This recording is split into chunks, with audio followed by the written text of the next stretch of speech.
안녕하세요. 사연에 빠지다의 DJ 민영입니다. 오늘도 두 가지 사연 준비되어 있으니 끝까지 함께 해주시고요. 구독과 좋아요 버튼도 눌러주세요. 그럼 오늘의 사연 함께 시작해 볼게요. 안녕하세요. 살다 보니 제 얼굴이 뉴스에 나올 뻔한 일도 있었네요. 이미 제 며느리는 뉴스에 나와 여기저기 얼굴이 다 팔렸습니다. 물론 좋은 일로 뉴스에 나온 것은 아닙니다. 가족이었던 며느리와 고소까지 진행하며 갈라지게 됐고 대기업까지 며느리에게 손해배상금을 청구하게 된 아주 끔찍한 일이었죠. 지금부터 평범한 가족을 이루고 있었던 저와 제 며느리가 뉴스에 나올 수밖에 없었던 일이 무엇인지 말씀드릴게요. 우선 저에겐 아들이 2명 있습니다. 남편이 몸이 안 좋아서 일을 자주 그만뒀고 그 덕에 아이들은 사교육을 시킬 엄두도 못 냈죠. 그럼에도 정말 다행인 건 첫째 아들은 늘 전교 1등을 놓치지 않았다는 것이었어요. 첫째는 저의 자랑이었습니다. 대학에 가서는 매일 과외를 해 대기업 월급을 벌더군요. 그 돈으로 저에게 늘 여러 가지 선물을 해주었습니다. 이렇게 완벽한 아들에게도 한 가지 치명적인 단점이 있었어요. 그 단점이 나중에 아들의 결혼 생활을 결국 파국으로 만든 건 아닐까 생각합니다. 바로 여자친구에게 너무 많은 돈을 쓴다는 것이었어요. 요즘 애들 말로는 호구라고도 하죠. 나중에 알고 보니 그렇게 힘들게 과외를 했던 게 늘 여자친구에게 명품 선물을 주고 좋은 호텔에 데려가려고 하는 이유가 컸더라고요. 그래도 그만큼 여자친구를 아껴주는 모습이 보기 좋기도 하고 또 열심히 벌어서 자기가 원하는 곳에 쓰는 거니까 제가 크게 지적하지는 않았습니다. 아들은 대학을 졸업하고 곧바로 대기업 연구직으로 들어갔습니다. 그리고 대학 때 만났던 선배랑 일찍 결혼식을 올리더군요. 여자애가 어찌나 예쁘고 애교도 많고 싹싹한지 제 아들이 왜 좋아하는지 알겠더군요. 저는 처음으로 맞은 며느리가 너무 마음에 들어서 아들이 준 용돈을 모아 며느리에게 깜짝 선물을 해주기도 하였습니다. 어머 어머님, 이게 정말 제 거예요? 와, 너무 감사해요. 그럼 첫째 며느리 주려고 모아둔 거야. 정말 필요할 때 언제든지 팔아도 되니까 잘 보관하고 있으렴. 참 지금 생각해보면 제가 미쳤었나 봅니다. 그때는 더 어렸던 며느리에게 이런 선물을 주다니. 제가 며느리에게 준 선물의 정체를 알면 다들 놀라실 거예요. 바로 현금으로 5천만 원 정도 되는 금덩이였습니다. 이뿐만이 아니라 한 달에 한 번씩 매일 정성스레 만든 김치도 보내주었어요. 그만큼 제 아들과 며느리가 별탈 없이 잘 살길 바라는 마음이 컸죠.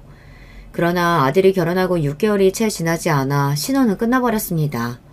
아들과 며느리가 둘이서만 살 수 없는 아주 안타까운 일이 발생하고 만 것이었어요. 어머니, 저 정말 무서워요. 너가 많이 놀랐겠구나. 괜찮아. 옆에서 잘 간호해드리면 앞으로 이런 일 없으실 거야. 바로 사돈이 지병으로 길거리에서 크게 쓰러지셔서 갑자기 병원 신세를 지게 된 것입니다. 사돈 어르신이 일찍 돌아가셨기 때문에 며느리가 이 일을 혼자 감당해야 했고 어떻게 할지 몰라 울고불고 난리를 치는 며느리를 보며 저 어린 것이 얼마나 힘들지 제 마음이 너무 아프더군요. 결국 저는 아들에게 사돈이 병원에서 퇴원하고 나서도 사돈과 같이 사는 게 어떻느냐고 제안을 했습니다. 아무래도 사돈이 혼자 살게 되면 또 언제 지병으로 쓰러지실지 모르는 상황이라고 생각했거든요. 결국 아들은 제 제안을 받아들였고 며느리는 연신 저에게 고맙다고 말했습니다. 하지만 사돈과 함께 살아도 절대 해결되지 않는 큰 문제가 남아있었어요. 아마 여러분들도 가족분들 중에 아픈 사람이 있으시다면 정말 공감하실 겁니다. 바로 돈 문제였어요. 사돈은 매주 병원에 가야 했고 맞아야 할 주사와 먹어야 할 약들이 늘어났기 때문에 병원비와 약값이 만만치 않게 드는 상황이었습니다. 아무리 제 아들이 대기업 연구원이라고 해도 감당하기 어려운 금액이더군요. 그리고 며느리는 아무리 엄마여도 하루 종일 집에 있으면서 간병하는 것은 원하지 않는 듯 했어요. 아무래도 어머님 봐주실 분을 구해야 할 것 같아요. 저 혼자 감당하기엔 너무 힘들어요. 덕분에 간병비까지 엄청나게 늘어나게 되었습니다. 사실 이쯤부터 늘 좋게 봤던 며느리를 다시 생각하게 되는 일이 여러 번 발생했어요.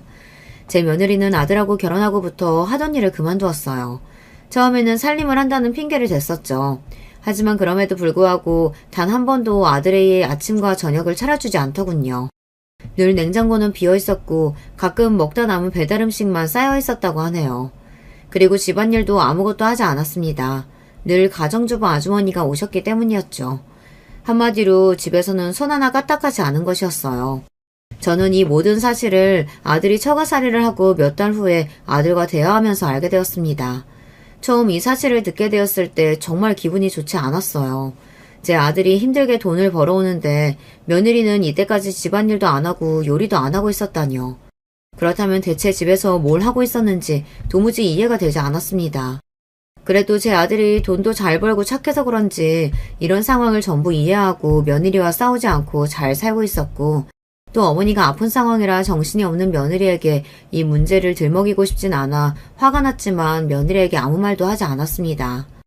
하지만 이 행동들을 보며 저는 며느리가 힘들게 일하기도 싫고 제 아들의 돈을 받았으면서 놀고 싶은 거구나 생각하게 되었죠.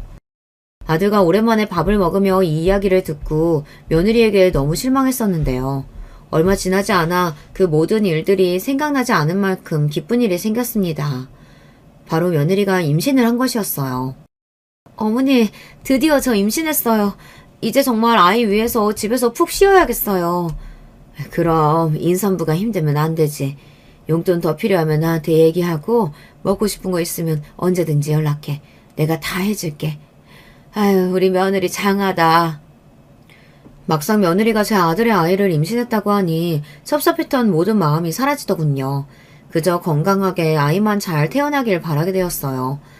며느리는 임신한 이후로 가정부와 간병인을 쓰는 시간을 더 늘렸고 아들은 돈 문제로 정말 벅찬 듯 보였습니다. 저는 아들에게 더 부담을 주고 싶지 않아 어떻게 할까 고민하다가 어쩔 수 없이 초강수를 두었어요. 아들, 처가살이 하면서 사돈이 아프셔서 많이 힘들지? 지금 월급으로 부담될 것 같아서 내가 깊이 생각을 해봤거든. 이제 내 용돈은 안 줘도 돼. 아들에게 제가 먼저 용돈을 끊어도 된다고 이야기하자 아들은 미안해하면서도 장모님이 회복하실 때까지만 그렇게 하겠다고 하더군요. 그동안 혼자 돈 문제로 얼마나 힘들었을까요? 그렇다고 임신한 며느리가 일을 할 수는 없으니 결국 저는 제가 더 고생하는 방법을 택했습니다. 아들이 용돈을 끊고 나서 저의 생활에도 큰 변화가 있었어요. 나름 노후 준비를 해놓았던 저는 며느리와 태어날 제 손주에게 더 많은 것을 해주기 위해 그리고 아들이 주던 용돈을 벌기 위해 아무도 몰래 청소 일을 시작하게 되었습니다. 그리고 일을 시작한 지 한 달이 채 지나지 않아 청소하던 건물에서 며느리를 마주쳤습니다. 그리고 제가 들어선 안 될 말을 듣고 말았어요. 너무 충격적이었습니다. 야, 나 진짜 대단하지 않냐? 일 안 하고 놀고 먹으려면 이 정도 연기는 해야 된다니까. 그니까 너 그러다 가짜 임신 들키면 어쩌려고 그러냐? 야, 그게 왜 들켜? 애 태어나기 2달 전쯤엔 유산했다고 할 거야. 며느리와 며느리의 친구가 이런 파렴치한 대화를 나누고 있는 것이었어요. 저는 이 말을 듣고 며느리가 친구와 헤어질 때까지 숨어서 기다리다가 며느리의 친구가 자리를 뜨자마자 달려가서 며느리 머리채를 잡았습니다. 누구야? 뭐야? 어머니가 왜 여기 계세요? 너 가짜 임신이 사실이니? 네 친구랑 하는 얘기 다 들었다. 미치지 않고서야 사람이 어떻게 그런 짓을 하니, 어? 어머니, 그게 아니라요. 잘못했어요. 저도 이유가 있었어요. 제발, 제 말 한 번만 들어주세요. 네? 화를 내고 있는 저에게 하도 말을 들어달라고 사정사정을 하길래 이유나 들어보자 싶어 카페에 갔습니다. 무슨 대단한 이유가 있나 싶었는데 참 하는 말이 어이가 없더군요. 어머니, 정말 죄송해요. 사실 제가 너무 임신이 하고 싶었는데 제 마음대로 안 됐어요. 그래서 제가 임신했다고 하면 현승 씨랑 어머님이 저를 더 사랑해주지 않을까 하는 마음에 그런 거짓말을 친 거예요. 사실 예전에는 형승 씨가 명품 가방도 사오고 제 옷도 사다 주고 그랬는데 요즘은 그런 게 아무것도 없더라고요. 돈도 잘 벌면서 왜 저한테는 안 쓰는 건지. 그래서 예전처럼 좀 더 사랑받고 싶은 마음에 이런 거짓말 친 거예요. 친구한테는 일하기 싫어서라고 했는데 그것도 친구 어필할 허세 부린 거예요. 저는 예전부터 엄마 사랑을 못 받고 자라서 일부러 사람들한테 애교도 부리고 늘 사랑 확인받고 싶어 하거든요. 정말 죄송해요, 어머니. 제 생각이 짧았어요. 제발 이 사실 현상 씨한테는 얘기하지 말아주세요. 네? 절대로 제 아들한테는 이야기하지 말라고 싹싹 비는 며느리를 보며 한숨만 나오더군요. 제 아들이 예전부터 며느리에게 많은 선물을 해주고 있다는 건 알았습니다. 하지만 지금은 상황이 다르잖아요. 사돈이 아픈 것 때문에 돈을 굉장히 많이 쓰고 그래서 여유가 없어서 선물을 못 해주는 것일 텐데 그걸 자기를 예전보다 사랑하지 않아서라고 생각하다뇨. 제 며느리가 철은 없지만 이 정도로 생각이 짧은 아이인지는 몰랐습니다. 너무 실망스럽기도 했지만 그래도 이유를 들어보니 정말 사랑을 못 받고 자라는 아이 같아서 이번 한 번만 봐주기로 했습니다. 대신 일주일 안에 이 사실을 아들에게 털어놓으라고 했어요. 하지만 며느리는 이조차도 계속해서 싫다고 하더군요. 결국 언제 말할지를 놓고 며느리와 저는 엄청 크게 다투게 되었습니다. 말이 안 통한다는 생각이 들어 제가 일주일 안에 이 사실을 말하지 않으면 제가 직접 아들에게 모든 것을 말할 것이라고 하자 그제서야 며느리가 알겠다고 하더군요. 이 일 이후로 저와 며느리의 사이는 여러분도 예상하셨겠지만 껄끄러운 관계가 됐어요. 저도 며느리한테 너무 실망해서 다시 예전과 같은 다정한 사이로는 절대 돌아갈 수 없다고 생각했습니다. 며칠 후 아들이 전화와서 아이가 유산되었다고 미안하다고 하더군요. 정말 아들을 위해 모든 걸 말해야 할까 생각했지만 그래도 아들의 결혼 생활을 깨고 싶지 않아 꾹 참았습니다. 이후 며느리는 빈정이 상했는지 저에게 먼저 연락 한 번이 없더군요. 저도 따로 연락을 하지 않았고요. 그저 열심히 청소일을 하며 살아가고 있었습니다. 어느 날은 일을 하고 있는데 유난히 몸이 무겁고 식은땀이 나더군요. 그리고 몸에 힘이 풀리더니 아주 크게 쿵 소리가 났고 그 이후로는 정말 아무 기억도 나지 않았습니다. 눈을 떠보니 병원이었어요. 온몸이 아픈데 아들이 제 앞에서 울고 있더군요. 엄마, 깨어나셨어요? 대체 이 나이에 청소일은 왜 하신 거예요? 제가 용돈 안 드려서 그런 거예요? 제가 못나서 정말 죄송해요. 제가 이때까지 한 번도 쓰러진 적이 없었는데 아들이 가로로 쓰러졌다고 하더군요. 다행히 머리를 크게 부딪히진 않았는데 계단이라 정말 큰일이 날 수도 있었다고 합니다. 울면서 미안하다는 아들을 보니 제 마음이 무너지더군요. 또 병원비를 보니 차라리 집에서 조용히 있을 걸 일을 괜히 했나 싶었습니다. 아들은 당장 청소일을 그만두고 건강검진을 해보는 게 좋겠다고 했어요. 저는 내키진 않았지만 검진을 받기로 하였습니다. 그리고 정말 예상치 못한 청천벽력 같은 결과를 듣게 되었죠. 사실 쓰러지신 게 단순 가로는 아니고요. 고혈압도 있으시고 당뇨도 심하게 있으시네요. 약을 안 먹으면 또 언제 쓰러지실지 모르는 상황이에요. 그리고 지금 종양이 보여서 며칠 입원해서 정밀검사 받아보셔야 할 것 같습니다. 제 검사 결과를 듣고 아들은 너무 고통스러워했습니다. 저도 고혈압과 당뇨가 있다는 것은 알고 있었지만 상황이 예전보다 훨씬 더 심각해졌는 줄은 몰랐거든요.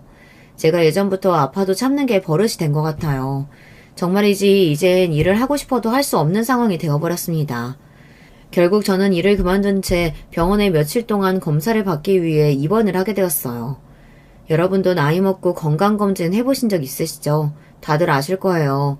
혹시 암은 아닐까, 죽을 병에 걸린 건 아닐까, 결과 나오기 전까지 별의별 생각을 다 하게 됩니다.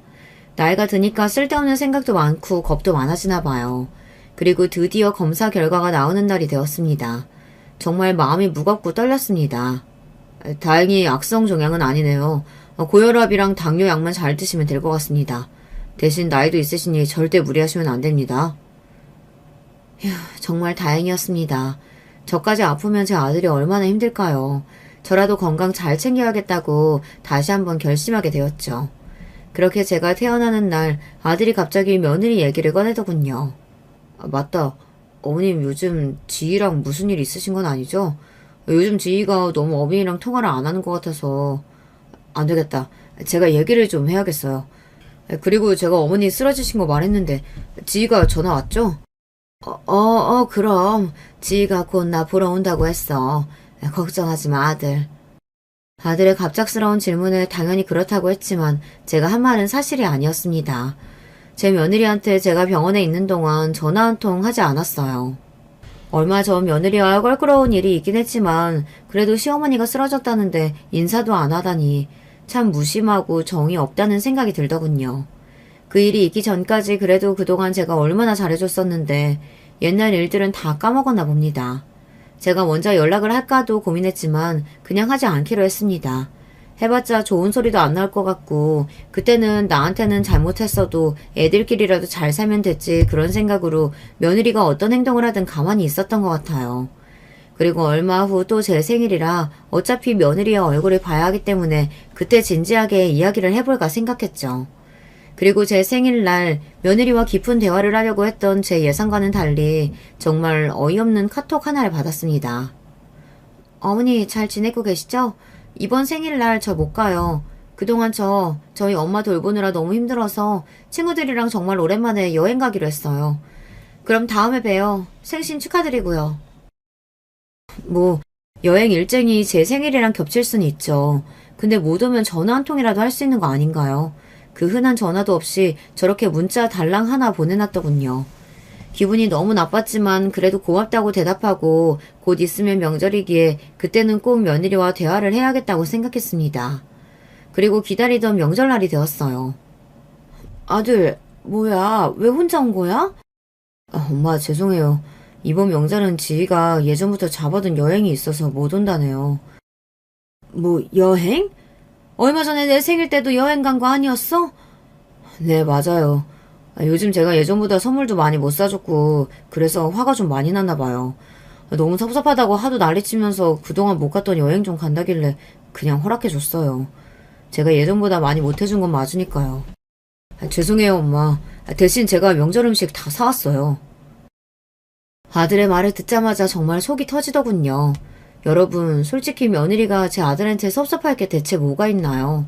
제 아들이 힘들게 돈 벌어서 사돈 병원비, 약값, 간병인 비용 다 내주고 며느리는 일도 안 하고 가정부랑 간병인을 쓰고 집에서 놀고 있었잖아요. 제 아들이 너무 착해서 망정이지 며느리의 이런 태도를 다 받아주는 남자가 세상에 어딨겠어요. 그리고 이렇게 시어머니 생일이랑 명절만 딱 골라서 여행 일정을 잡을 수가 있어요. 대체 저를 얼마나 우습게 생각하면 이럴 수 있는지 정말 기가 차더군요. 결국 저는 그날 참지 못하고 여행 간 며느리에게 전화를 걸었습니다. 하지만 며느리는 제 모든 전화를 끊어버리더군요. 이제 저와 아예 보지 않겠다는 건지 막 나가겠다는 건지 너무 화가 났고 결국 저는 그날 밤 잠도 제대로 자지 못했습니다.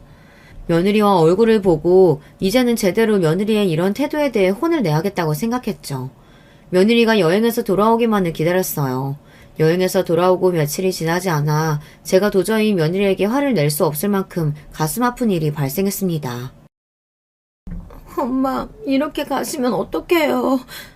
제가 그동안 너무 철이 없었어요.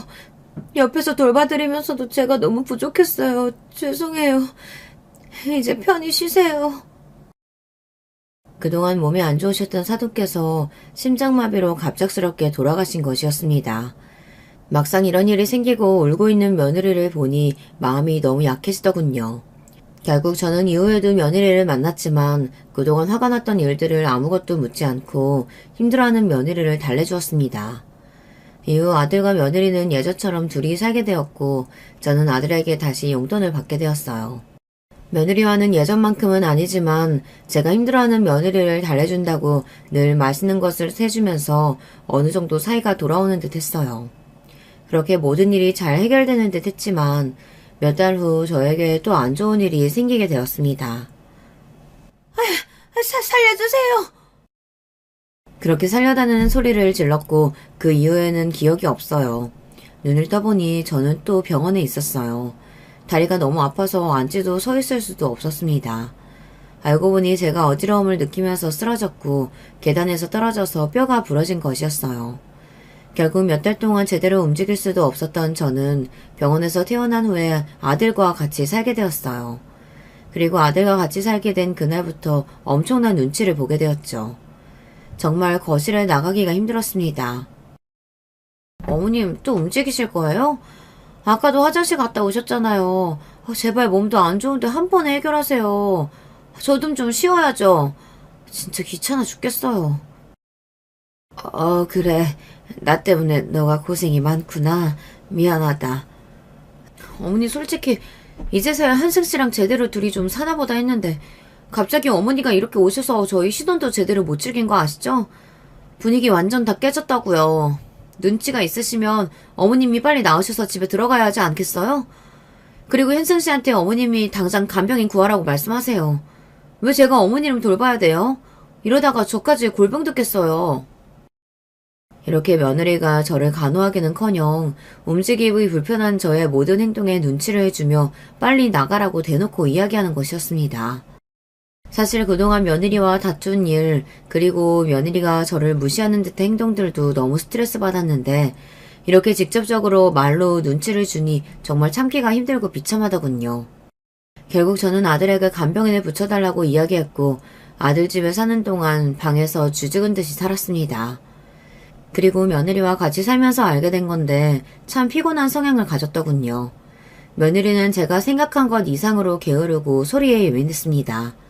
제가 친구랑 전화하는 것도 늘 시끄럽다고 눈치를 해주고 정말 밥도 하지 않고 집도 치우지 않고 하루 종일 누워만 있다가 딱 쇼핑할 때만 밖에 나가는 게으른 어른이었어요. 아들 집에 계속 살라고 해도 제가 도저히 그 꼴을 못 보겠어서 못 살겠더군요. 결국 저는 몸이 회복하자마자 아들 집에서 나갔고 이후 며느리는 저에게 전화 한 통이 없었습니다. 너무 연락이 오지 않아 제가 전화를 하고 연락을 해도 늘 답장하지 않고 저와 연락하기 싫은 티를 팍팍 내더군요. 이럴수록 저는 제 아들이 왜 저런 아이랑 결혼을 했는지, 저는 왜 처음에 이 아이의 본 모습을 보지 못했는지 속이 답답했습니다. 제 아들도 너무 불쌍하고요. 늘 아들이 열심히 돈을 벌면 며느리는 아무것도 안 하고 그 돈을 쓰기 바빴으니까요. 저는 어느 날부터 아들이 며느리 때문에 너무 힘들 것 같아서 차라리 지금이라도 이혼하면 어떨까 생각을 하게 되었어요. 그리고 차마 아들에게 그 이야기를 꺼낼 수 없어 친구와 함께 용하다는 무당을 찾아갔습니다. 딱 보면 알겠네. 아들 사주에 아주 무서운 처녀 귀신이 붙어 있어. 어라? 같이 살고 있네? 곧 갈라지겠어. 근데 갈라지기 전에 아주 기쁜 일이랑 무서운 일이 일어날 거야. 큰 소용돌이가 올 거라고. 지금이 조심해야 되는 상황이야. 특히 중요한 날에 절대 아무 음식이나 먹지 말고 음식을 잘 봐. 용하다는 보살님이 아주 큰 소용돌이가 올 거라고 말해주시니 저에게 무슨 일이 생기려고 이런 소리를 듣게 된 건지 온몸에 소름이 돋더군요. 사실 저에게 안 좋은 일은 늘 며느리밖에 없었기 때문에 더 안 좋은 일이 일어날 바에는 며느리와 연락을 자주 안 하는 게 낫겠다 싶었습니다. 그나마 다행인 건 아들과 며느리가 갈라선다고 말해주신 것이었어요. 사실 음식을 조심하라는 말은 뭐 크게 예상되는 일은 없었기 때문에 조심해서 나쁠 건 없겠지 정도로만 생각했어요. 한 가지 너무 찝찝하고 걱정되는 건 아들 사주에 무서운 처녀 귀신이 붙어있다는 보살님의 말씀이었어요. 며느리가 철이 없긴 하지만 무서운 아이는 아니었기 때문에 별 일은 없지 않을까, 그 처녀 귀신이 며느리는 아니지 않을까 생각했습니다. 보살님께서 아주 기쁜 일도 일어난다고 했는데 그건 정말 감이 잡히지 않더군요.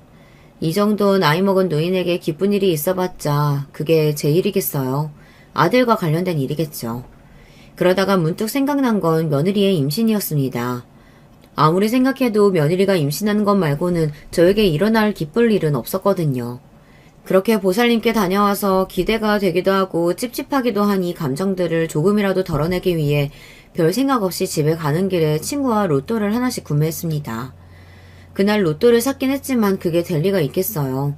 아무런 기대도 하지 않았습니다. 그런데 세상에 정말 한 치 앞도 모르는 게 세상인가 봅니다. 어떻게 저에게 이런 일이 일어날 수 있는지. 그날 제가 산 로또가 1등 로또였던 것이었어요. 보살님이 말씀해주신 기쁜 일이 로또 당첨이었던 거죠.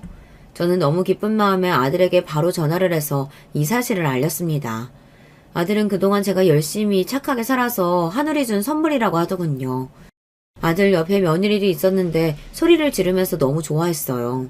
그러더니 며느리가 갑자기 아들 전화기를 빼서 저에게 이야기했습니다. 어머님 잘하셨어요. 사실 제가 어머니께 자주 연락 못 드렸었지만 늘 좋은 일만 가득하시라고 기도 많이 했었거든요. 그러더니 이런 일이 생겼나 보네요. 어머님 돈 어디에 쓰실 거예요? 저희도 주실 거죠? 저는 돈 생기면 하고 싶은 게 정말 많아요. 저 이제 어머님이랑 같이 하고 싶은 거 하나하나씩 다 해봐야겠어요. 어머님도 이제 모든 거 다 저랑 같이 해요. 정말 반갑게 저를 맞이하는 며느리의 목소리 너무 오랜만이었어요. 하지만 로또 얘기를 듣자마자 돈을 줄 건지 직접적으로 물으며 갑자기 저와 하고 싶은 게 많다고 이야기하는 며느리가 갑자기 너무 부담스러웠어요. 저는 아직 이 돈을 쓸 계획도 없고 앞으로 차차 생각해 볼 거라고 했습니다. 그러자 며느리는 너무 아쉬워하더군요. 이렇게라도 오랜만에 살가운 며느리를 보니 기분은 좋았습니다.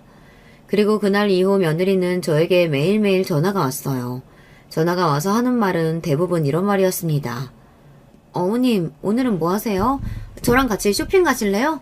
어차피 어머님 돈 많으니까 좀 써도 티 안 나잖아요. 저 그동안 사고 싶은 거 완전 많았는데 잘 됐다. 어머니, 저랑 카페 하나 차리실래요? 아니다, 어머님 몸 안 좋으시니까 그냥 저 하나 차려주시면 안 돼요? 저 친구랑 카페에서 매일 수다 떨고 싶어요. 네? 어머님, 제발요. 결국 전화가 와서 말하는 모든 내용이 제 돈으로 무언가를 해달라는 말이더군요. 그런데 정말 웃긴 게 뭔지 아시나요? 처음에는 살갑게 애교를 부리면서 돈 얘기를 하더니만 어느 순간부터 계속 섭섭하다고 울상을 지으며 저에게 짜증을 내기 시작했습니다. 어머니, 정말 너무하신 거 아니에요? 제가 이렇게 잘해드리고 매일 연락도 하는데 저한테 그 돈 한 푼도 안 주시는 게 말이 되냐고요. 진짜 섭섭해요. 어차피 죽기 전까지 다 쓰지도 못하실 거잖아요. 이런 식으로 계속되는 며느리의 성화에 지친 저는 결국 며느리에게 단호하게 말해야겠다고 결심했습니다. 미안하지만 나는 아직까지 이 돈을 아무한테도 줄 생각 없어. 너희한테 안 주겠다는 게 아니라 이 돈 어떻게 하면 잘 쓸 수 있을지 생각을 먼저 해보겠다는 거야. 나중에 내가 아플 수도 있고 무슨 일이 생길지 모르는데 무작정 이 돈을 쓸 수 없잖니. 돈이라는 게 많아 보여도 막상 조금씩 쓰다 보면 순식간에 없어지기 마련이야. 그러니까 더 이상 뭐 사달라 뭐 해달라 나한테 전화하지 말렴. 제가 이 말을 하면 며느리가 화를 내고 섭섭해할 줄 알았는데 웬일인지 정말 아무 말도 없더군요. 그냥 알겠다고 하길래 제가 확실하게 말을 해서 제 뜻을 알아들었다고 생각했습니다. 이후로 몇 개월 동안 며느리는 다시 연락이 한 통 없었습니다. 저는 한편으로는 섭섭했지만 그냥 예전의 며느리와 저의 상태로 돌아갔다고 생각했어요. 며느리와 돈 없이도 늘 다정하고 좋은 관계였으면 좋겠지만 이런저런 일이 있다 보니 저도 더 이상 노력을 하고 싶지는 않았습니다. 며느리도 이후에 연락을 안 하길래 그냥 저와 더 이상 말을 섞고 싶지 않은 줄 알았어요. 하지만 며느리는 그게 다가 아니었더군요. 혼자서 아주 엄청난 짓을 꾸미고 있었습니다. 그리고 그날은 제 인생의 최악의 날입니다. 며느리와 제가 각자의 삶을 잘 살다 보니 어느덧 저의 생일이 돌아오더군요. 당연히 생일상은 기대도 안 하고 있었는데 어느 날 며느리가 전화가 왔습니다. 정말 생각지도 못했던 말들을 들었어요. 어머님, 그동안 많이 서운하셨죠? 저도 늘 어머니랑 어떻게 저 처음 결혼할 때처럼 다시 친해질 수 있을지 늘 고민 많이 했어요. 마침 어머님 생신이셔서 제가 생신상 차려놨거든요. 얼른 오세요, 어머님. 오랜만에 저희 밥 같이 먹어요. 이게 무슨 일일까요? 며느리가 저에게 연락을 먼저 한 것도 모자라서 제 생일상을 차려주겠다니. 며느리의 목소리는 정말 진심인 것 같았고 저는 며느리가 먼저 저에게 용기를 내어주었다는 생각에 너무 고마워서 그동안 있었던 일은 다 잊고 며느리와 잘 지내야겠다고 생각했습니다. 그런데 며느리를 만나기로 한 전날 밤 아주 안 좋은 꿈을 꾸게 되었어요. 바로 며느리가 제 뒤에서 칼을 꽂고 있고 예전에 배웠던 보살님이 며느리를 막으려고 하는 아주 무시무시한 꿈이었습니다. 일어나 보니 제 몸에 식은땀이 미친 듯이 흐르더군요. 그리고 곰곰이 그동안 며느리가 저에게 했던 행동들을 생각해봤는데 며느리의 행동을 있는 그대로 받아들이면 안 되겠다는 직감이 들더군요. 보살님도 중요한 날에 음식을 조심하라고 했으니 마침 오늘이 저의 생일이어서 이 꿈이 예지몽은 아닐까 온몸에 소름이 돋았습니다. 그래서 긴장되는 마음으로 며느리와 아들 집에 가게 되었어요. 며느리의 집에 도착하자 며느리는 정말 상다리가 부러질 정도로 대단한 생일상을 차려놨고 일을 하고 들어온 아들조차도 놀라는 표정이었어요. 제가 미역국을 정말 좋아하는데 돌미역으로 직접 정성스럽게 미역국을 만들어놨더군요. 미역국을 먹으려고 하는데 제 미역국 양이 너무 많아서 며느리가 밥을 푸고 있을 때 며느리 자리에 있던 미역국을 제 자리로 옮겼습니다. 그리고 며느리가 앉자마자 같이 밥을 먹었어요. 그 순간 믿지 못할 광경이 제 눈앞에 펼쳐졌습니다. 며느리가 갑자기 인상을 쓰고 소리를 지르며 먹었던 미역국을 다 뱉는 것이었어요. 그러더니 저를 은근히 째려보더군요. 저는 며느리의 행동이 너무 황당해서 며느리를 계속 쳐다보았고 놀란 아들이 며느리의 미역국을 먹어보려고 하자 며느리가 또다시 놀라면서 소리를 쳤습니다. 안 돼! 먹지 마! 하지만 며느리가 소리를 질렀을 땐 이미 아들이 미역국을 맛본 후였습니다. 아들은 인상을 쓰더니만 미역국이 살짝 쓰다며 며느리를 쳐다보았고 다시 자신의 미역국을 먹어보더군요. 뭐야, 내 미역국이랑 맛이 다른데? 어머니 미역국 줘보세요. 뭐? 그래. 아들은 또다시 제 미역국을 맛보더니 며느리 것만 맛이 다르다고 했습니다. 그 순간 제 머릿속에 번쩍 떠오른 생각이 있었습니다. 여러분, 예전에 보살님이 해주셨던 말씀 기억하시죠? 중요한 날 음식을 조심하라고 하셨던 그 말씀과 어제 제 꿈이 떠오르면서 설마 며느리가 제 미역국에만 이상한 걸 넣은 건 아닌지 의심이 들더군요. 저는 그 자리에서 손을 벌벌 떨며 며느리에게 진실을 물어봤습니다. 예, 너가 먹은 미역국 처음 내 자리에 있었던 거잖아. 그렇다면 너가 먹은 미역국이 내 미역국이었다는 건데 왜 이것만 맛이 다르니? 너 설마 일부러 내 미역국에만 이상한 거 넣었니? 에이, 그건 아니죠. 저희가 그럴 이유가 없잖아요. 이유는 있지. 아들, 넌 그동안 내가 로또 당첨된 후에 얘가 얼마나 나한테 자주 전화가 온 줄 아니? 평소에 이렇게 전화를 자주 하는 애가 아니었어. 심지어 전화가 와서 늘 나한테 하는 말이 돈 달라는 거였다. 내가 계속해서 안 된다니까 내 병이 더 악화되게끔 이상한 걸 넣었을 수도 있잖아. 뭐? 지야, 네가 얘기해봐. 어머니가 하시는 말씀이 진짜야? 아니야. 나 정말 억울해. 아무리 그래도 내가 그런 짓을 꾸미는 게 말이 된다고 생각해? 며느리는 끝까지 시치미를 떼었고 결국 아들은 모든 미역국을 가지고 가서 성분 검사를 하겠다고 으름장을 놓으며 며느리한테 이야기했습니다. 일이 점점 더 커지자 며느리가 울면서 모든 걸 털어놓더군요. 그동안 제가 얼마나 어머니한테 신뢰가 없었으면 어머님이 저를 의심하신 걸까요? 이 상황이 결국 다 제 탓이라고 생각해요. 정말 죄송해요, 어머님. 어머님 미역국 보시면 알겠지만 사실 어머님 미역국에만 생야채를 좀 많이 넣었어요. 어머님 건강이 안 좋으시다길래 이 정도로 씁쓸한 말이 날 줄 몰랐어요. 제가 요리를 못하잖아요. 저는 그렇다고 제가 이런 의심을 받게 될 줄은 몰랐어요. 정말 좋은 마음이었는데 이렇게 되다니. 어쨌든 죄송해요. 며느리의 표정을 보니 거짓말은 아닌 것 같았습니다. 실제로 미역국 밑을 뒤져보니 정말 이상한 맛이 나는 미역국만 생야채가 많이 있더군요. 며느리 말로는 야채를 넣고 싶긴 한데 제가 빨리 도착하는 바람에 생야채를 넣어 맛이 좀 이상해진 거라고 하네요. 이 사실을 알자마자 저는 제가 보살님 말씀과 꿈 때문에 괜히 예민해서 며느리에게 심한 말을 한 건 아닐까 미안한 마음이 들었어요. 그래서 그 자리에서 바로 사과를 했습니다. 너가 날 이렇게 생각하는 줄도 모르고 내가 너를 의심하다니 정말 미안하다. 그동안 여러 일들이 많았지만 앞으로는 정말 엄마와 딸 같은 사이로 지냈으면 좋겠어. 오늘 초대해줘서 고맙다. 이 말을 들은 며느리는 감동이라며 저를 안아주더군요. 아들은 그제서야 안심한 표정을 지었습니다.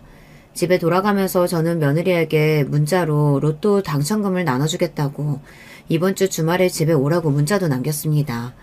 이번 기회에 며느리와 처음 만났을 때처럼 좋은 관계를 유지할 수 있었으면 좋겠다고 생각했죠. 그렇게 이번 일은 해프닝으로 끝나는 듯 보였습니다. 하지만 더 경악스러운 일이 저를 기다리고 있었죠. 며칠 후 저에게 정체 모를 택배가 하나 오더군요. 이게 뭔가 싶어 뜯어보니 유명한 영양제였습니다. 누가 보냈는지 이름도 없었어요. 하지만 영양제가 평소 제가 비싸서 사기 망설였던 영양제이기도 하고 제 지인이나 가족들이 깜짝 선물로 보냈을 거라고 생각했습니다. 너무 고마운 마음에 인증샷을 여러 장 찍어두었고 며칠 동안 감사한 마음으로 열심히 영양제를 먹었습니다. 그런데 영양제를 먹은 이후부터 제 몸에 이상한 변화가 생기더군요. 배가 자주 아프고 알레르기도 올라오는 기분이었어요. 대체 무슨 문제일까 싶어 제조사에 전화를 해봤는데 이상한 증세가 있을 리가 없다고 영양제가 아닌 다른 이유 때문인 것 같다고 하더군요. 결국 저는 영양제를 사준 사람에게 한 번 더 물어보겠다고 생각했고 제일 먼저 아들에게 연락을 했습니다. 아들, 이 영양제 사진 봐봐. 너가 보낸 거 맞지? 나 생각해서 이렇게 깜짝 선물 보내는 건 정말 너밖에 없어.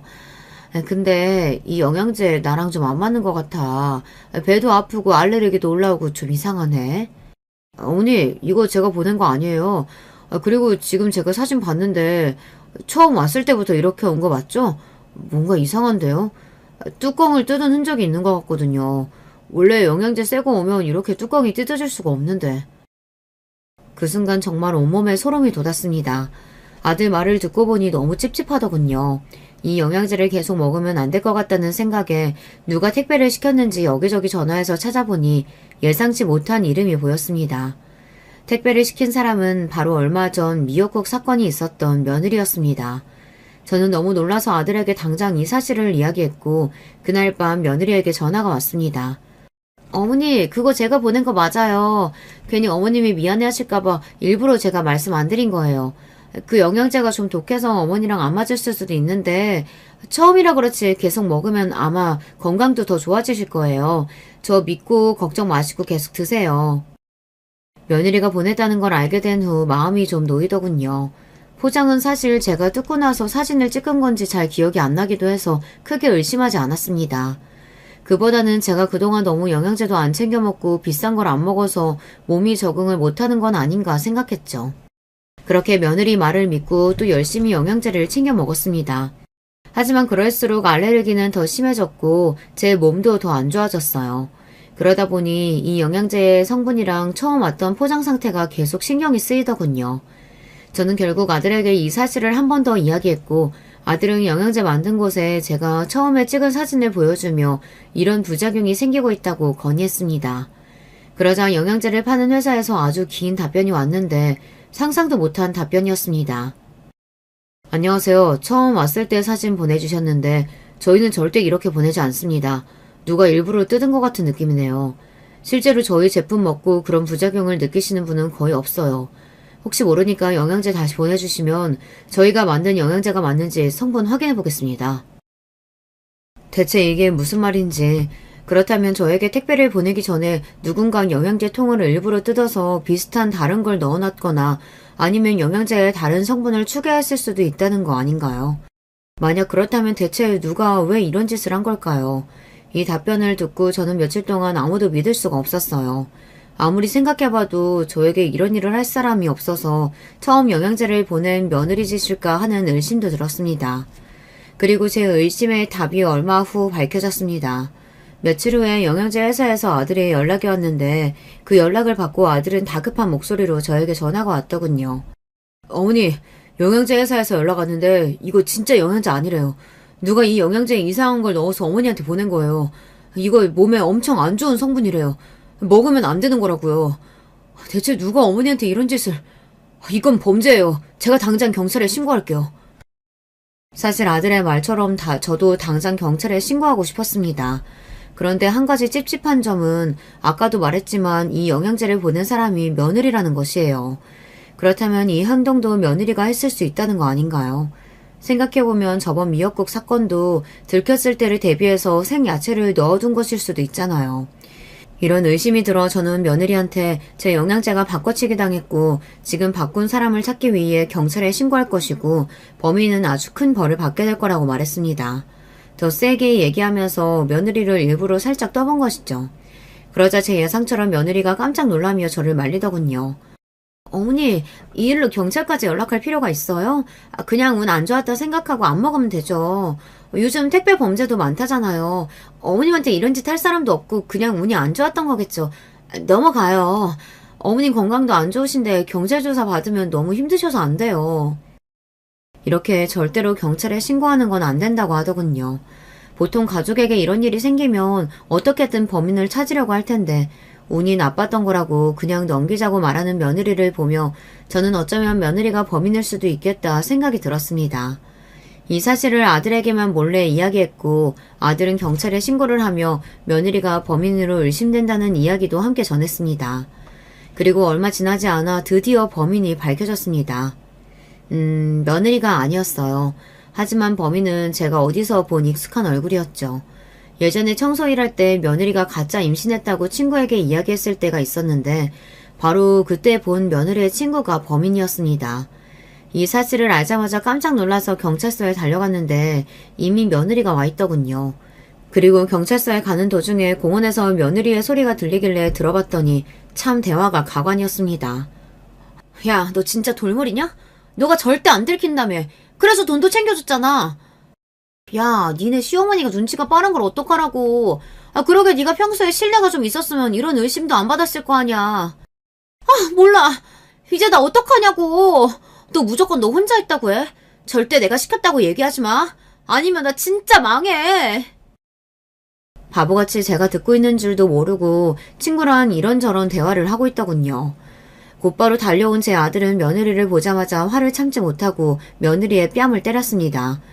그리곤 한마디 했죠. 너 진짜 생각이 있긴 하냐? 그렇게 내 돈으로 네 갖고 싶은 명품 사고 하고 싶은 거 다 하고 놀고 먹고 살았으면 우리 엄마한테는 잘했어야지. 몸에 안 좋은 성분 넣은 영양제 우리 엄마한테 보내는 게 말이 되냐고. 네가 그러고도 사람이야? 왜 날 때려? 이거 내가 한 짓 아니고 얘가 한 거야. 나도 친구지만 얘가 이럴 줄은 몰랐다고. 이렇게 말하면서 친구를 보고 어떻게든 수습하라고 눈치를 주더군요. 야, 빨리 내 남편한테 제대로 얘기해. 이거 너 혼자 한 짓 맞잖아. 진짜요? 이거 제 아내가 시킨 거 아닌 거 확실해요? 저한텐 정말 중요한 일이고 돈은 제가 얼마든지 드릴 테니까 이번엔 사실대로 말씀하세요. 그러자 며느리의 친구는 고민하는 표정을 하더니 이내 폭탄 발언을 해버렸습니다. 야, 꼴 좋다. 그렇게 남자 잘 만나서 먹고 놀고 매일 쉰다고 열심히 일하는 나 무시하더니만 이제야 너 망하는 꼴 좀 보겠네. 얘 매번 저한테 어떻게 하면 자기 시어머니가 빨리 돌아가실 수 있냐면서 얼른 돌아가셔야 로또 당첨금 다 자기 거 된다고 맨날 저한테 얘기하던 애예요. 미역국 사건 아시죠? 그거 다 먹으면 아마 어머님 쓰러지셨을 텐데 그 전에 들켰다면서요? 미역국은 제 혼자 저지른 일이에요.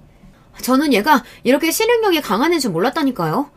영양제도 하도 부탁을 하길래 같이 도와줬어요. 막상 어머님 얼굴 보니까 좀 미안하네요. 며느리 친구가 한 말을 들은 제 아들은 다리에 힘이 풀려 그 자리에서 주저앉고 말았습니다. 정말 인간의 탈을 쓴 악마를 보는 것 같았어요. 며느리는 끝까지 시치미를 떼며 제 아들을 설득하려고 하더군요. 아니야, 제 말 말고 내 말 좀 들어봐. 제가 나 지금 연맥이려고 저러는 거라니까. 우리 경찰서 나가자. 경찰서 나가서 내가 어떻게 된 건지 다 설명할게. 꺼져. 너란 여자 보기도 싫고 우리 이혼이야.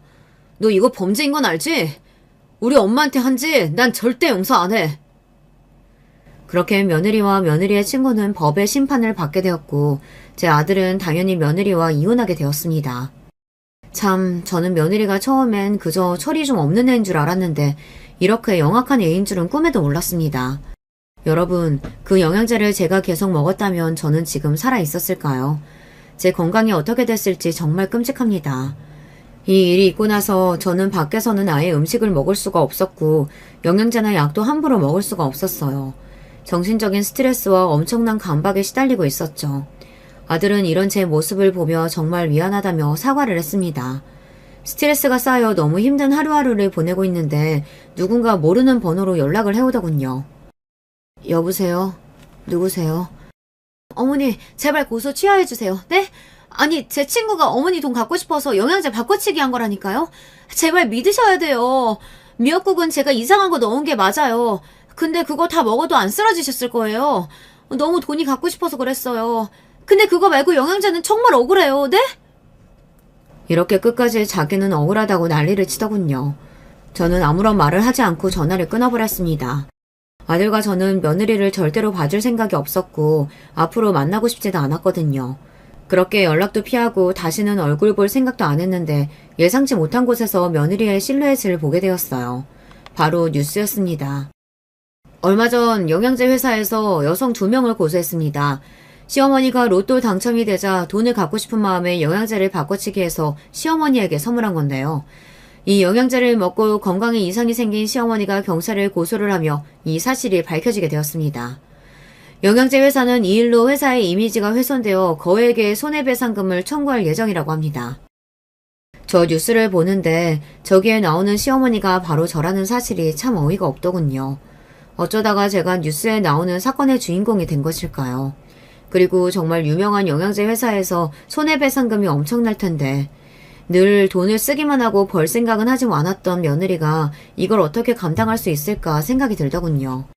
저에게 못된 짓을 많이 했지만 그래도 한때의 며느리였던지라 이 상황이 속 시원하다고는 못하겠어요.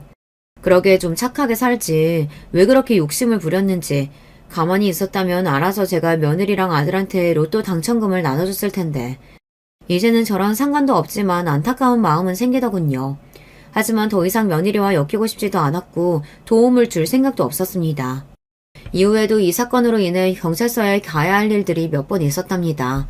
어쩌다 며느리와 만나게 되었는데 며느리가 제 팔을 붙잡으며 사정사정을 하더군요. 어머니, 저 정말 돈 없어요. 아시잖아요. 저 정말 뉴스까지 나올 줄 몰랐어요. 제가 잘못했어요. 제발 저 한 번만 도와주시면 안 돼요? 저 진짜 죽고 싶어요. 네? 며느리를 마주칠 줄은 몰라서 당황한 저를 보며 경찰관님들은 며느리를 떼어냈습니다. 지금 독하게 얘기 안 하면 계속 저를 찾아올 것 같아서 큰맘 먹고 한마디 했습니다. 그러게 있을 때 잘하지 그랬니? 너 이거 인과응보야. 네가 저지른 일에 벌 받은 거라고. 뼈 빠지게 돈 벌어서 그 돈 다 손해배기 상금으로 날려봐라. 그리고 너도 시어머니 생신상에 영양제랑 독 같은 거 넣은 이상한 며느리 꼭 만나고. 이 말을 들은 며느리 표정은 정말 벙쪄있더군요. 경찰관들도 속이 시원하면서도 어이가 없었는지 웃음을 참는 듯 했습니다. 솔직히 한편으로 안타깝다고 생각하고 있었는데요. 어떻게 이런 말을 했는지 저도 제가 신기합니다. 그래도 이 말을 한 이후로 저한테는 연락이 전혀 오고 있지 않네요. 하지만 아들한테 물어보니 아들에게는 계속 돈을 빌려달라고 아직까지 연락이 오고 있답니다. 제 며느리 사람 끝까지 안 변할 것 같아요. 이 일이 있고 나서 저는 꾸준히 정신과 치료를 받고 있습니다. 누가 선물을 보내와도 다른 의도가 있는 건 아닌지 확인하게 되고 음식도 계속 재료를 의심하게 되더군요. 네, 이 일이 제 머릿속에서 희미해질 시간이 아직은 좀 필요한 것 같습니다. 그래도 다행인 건 저에게는 며느리가 그토록 탐내던 로또 당첨금이 남아있다는 사실이에요. 제 병원비로 쓸 수도 있고 무엇보다 아들이 예전부터 하고 싶은 사업 자본도 줄 수 있어서 정말 다행입니다. 뉴스에 나올 만큼 기막힌 사건들을 겪었지만 그래도 저에겐 돈과 사랑하는 아들이 남아있으니 앞으로도 열심히 살아보려고 합니다. 제 이야기 들어주셔서 감사합니다. 안녕하세요. 어디 가서 절대로 쉽게 털어놓을 수 없는 제 이야기를 나눠보고 싶어서 사연 창고문을 두드리게 되었습니다. 저는 평범한 아줌마이고요. 나름 특이사항이라면 가끔 작은 캐릭터 그림을 그리는 소일거리로 돈을 번다는 점이 있겠네요. 모든 분들이 다 그러실 테지만 저도 어렸을 때는 한참 어른이 된 제가 이렇게 살 줄 몰랐어요. 딱히 대단한 꿈이 있었던 건 아닌데 뭐랄까요. 이것보다는 좀 더 근사한 어른이 될 거라고 막연히 기대를 했었던 것 같네요.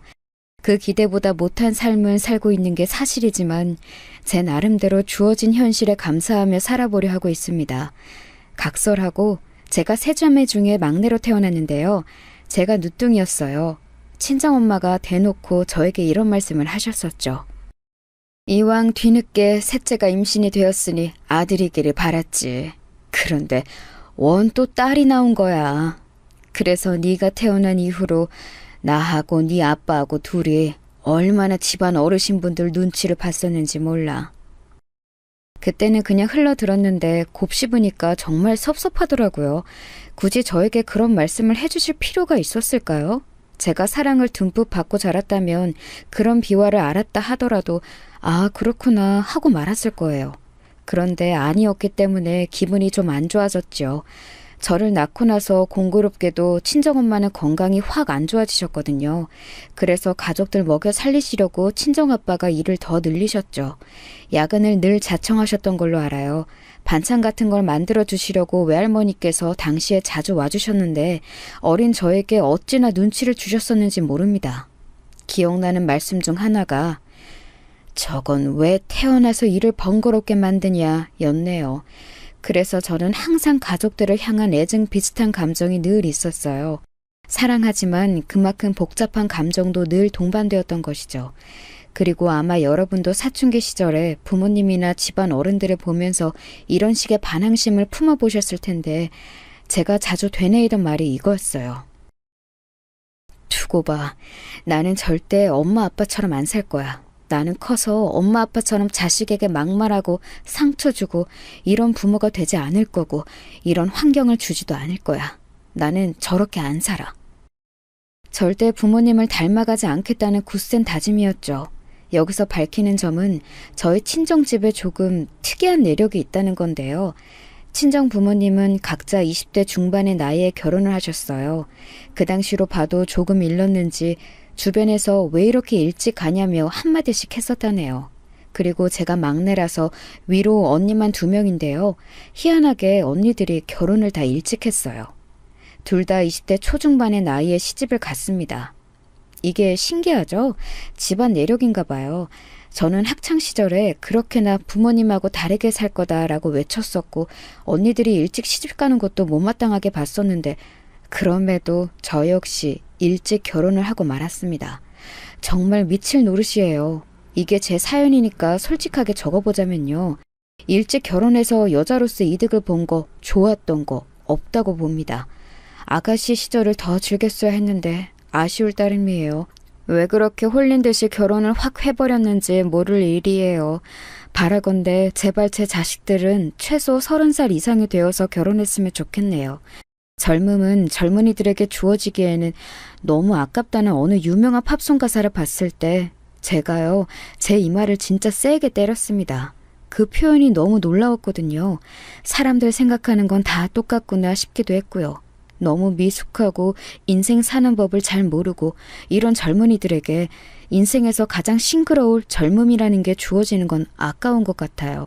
요령 없이 고지 곧대로 사는 법밖에 몰랐던 한창 어리고 젊었던 시절에 저는 남편하고 결혼하겠답시고 시댁에 인사를 드리러 갔었습니다. 시아버지께서는 좀 놀라시긴 했으나 이윽고 고개를 끄덕끄덕 하셨었는데 반면에 시어머니께서는 가슴을 치시며 탄식에 탄식을 하셨어요. 아휴, 우리 막내가 벌써 가겠다고? 아이고, 서운해라. 아이고, 섭섭해라. 어떻게 이럴 수가 있을까? 얘, 너는 어린 여자애가 겁도 없이 발랑 까져서는 왜 우리 막내 아들을 꼬여냈니? 너 왜 그랬어? 어?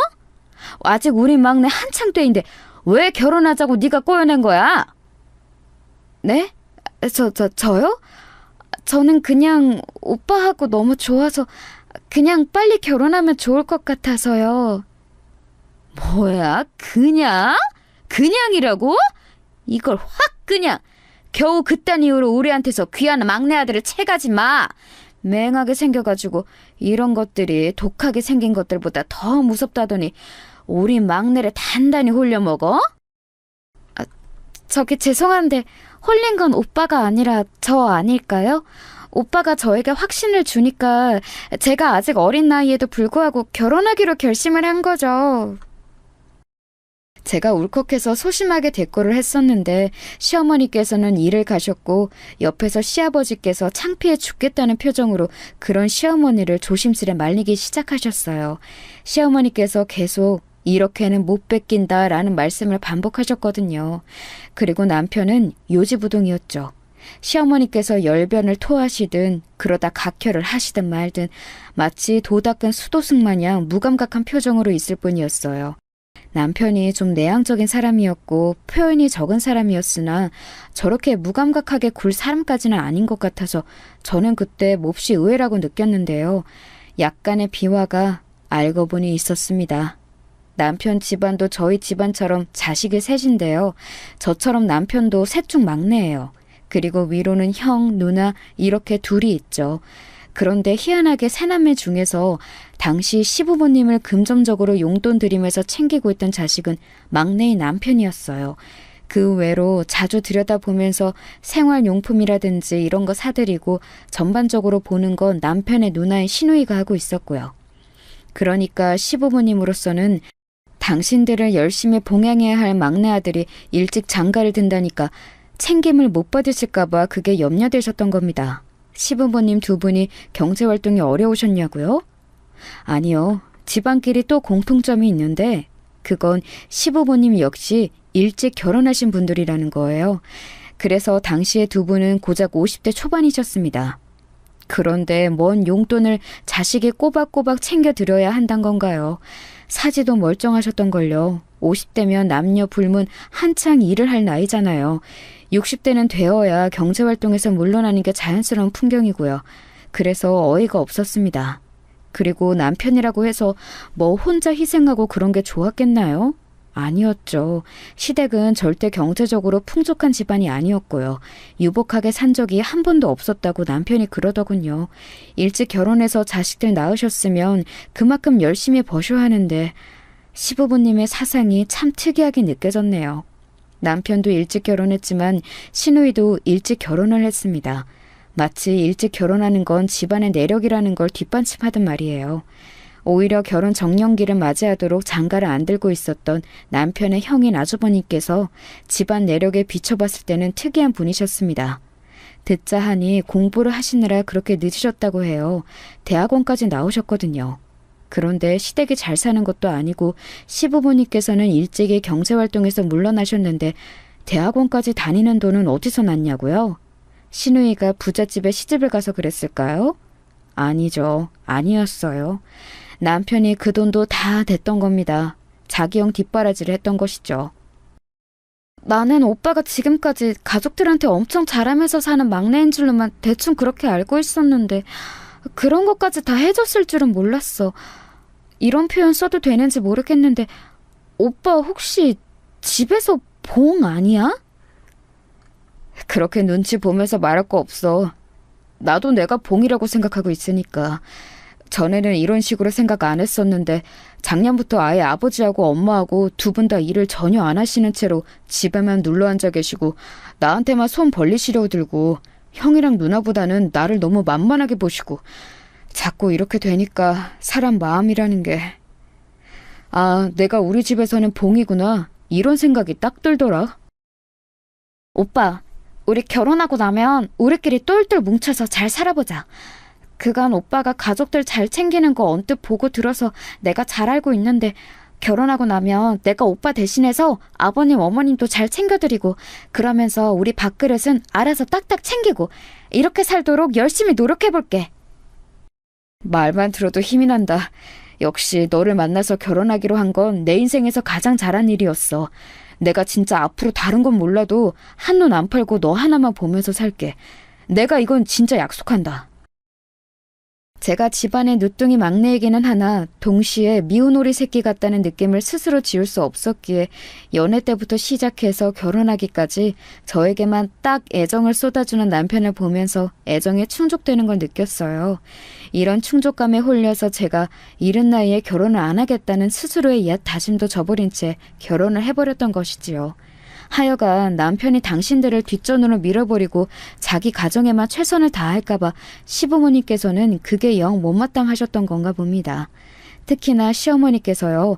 주장하시기로는 아직 한참 꾸미고 관리하고 그런 욕심이 많을 나이인데 막내 아들이 장가를 가버리겠다 해서 무척 섭섭하다고 하셨죠. 그게 무슨 말씀이셨겠어요.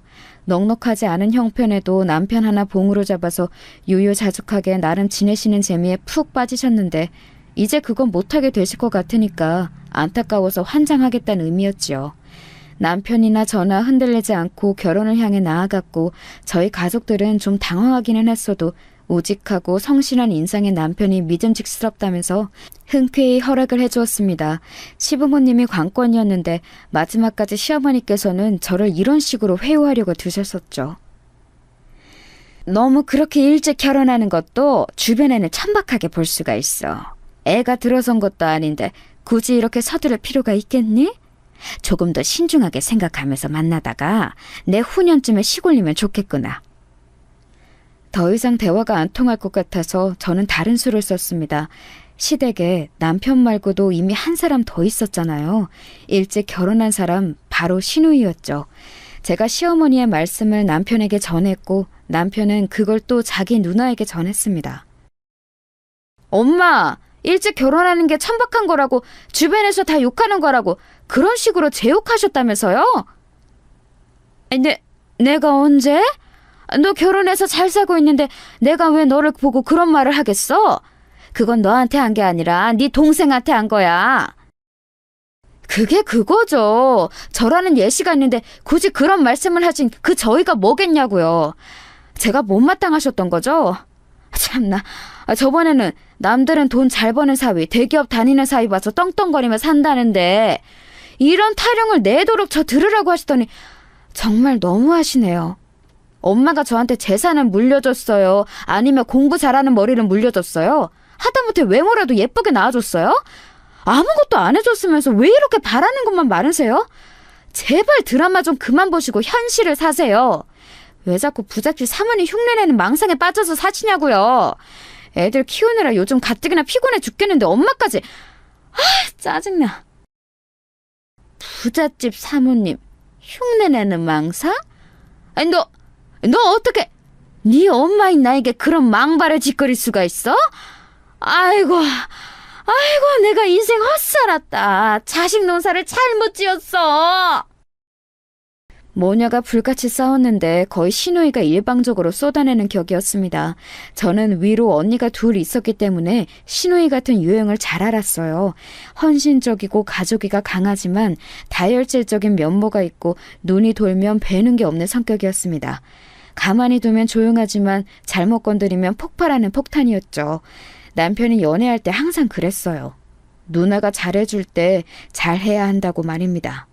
타격을 입으신 시어머니께서는 허락이고 뭐고 그냥 저희 부부의 결혼을 홀라당 진행시켜 버리셨습니다. 간략히 이뤄진 상견례에서도 정말 별 말씀 안 하셨고요. 결혼하고 나서도 계속 그러셨어요. 며느리는 만만해도 딸은 그럴 수 없으셨을 테니 시누이의 폭발이 시어머니께서는 자꾸 속에 걸리셨던 모양입니다. 그리고 저는 가슴을 쓸어내렸죠. 무탈하고 평화로운 결혼 생활을 꿈꿨습니다. 매일 가계부 쓰면서 조금씩이나마 돈 모으는 재미를 느껴가면서 미래를 그리며 그렇게 알콩달콩 지냈어요. 저나 남편이나 소박한 일상에서 보람을 느끼는 사람들이었기에 서로 잘 맞았던 것 같아요. 그리고 제가 임신을 하게 되었고 예쁜 딸아이를 세상과 만나게 해주었습니다. 그때부터 남편이 좀 변화하기 시작했어요. 좋게 말해서 차분하고 나쁘게 보자면 살짝 속옷적인 성격에다가 지나치게 안정지향적이었는데 아이가 태어나고 나니까 돈 욕심도 부리고 투자 공부도 시작하더라고요. 그러면서 생각지도 못한 충돌 아닌 충돌이 생기게 되었습니다. 저와 남편 사이에서요? 아니요, 저와 시어머니 사이에서요. 네가 우리 막내한테 입김 넣었지? 시부모 용돈 줄였으면 싶어서 네가 수작 부린 거지? 저요? 제가요? 아닌데요. 저는 전혀 모르는 일이에요. 애기 아빠하고 제가 얘기를 해볼게요.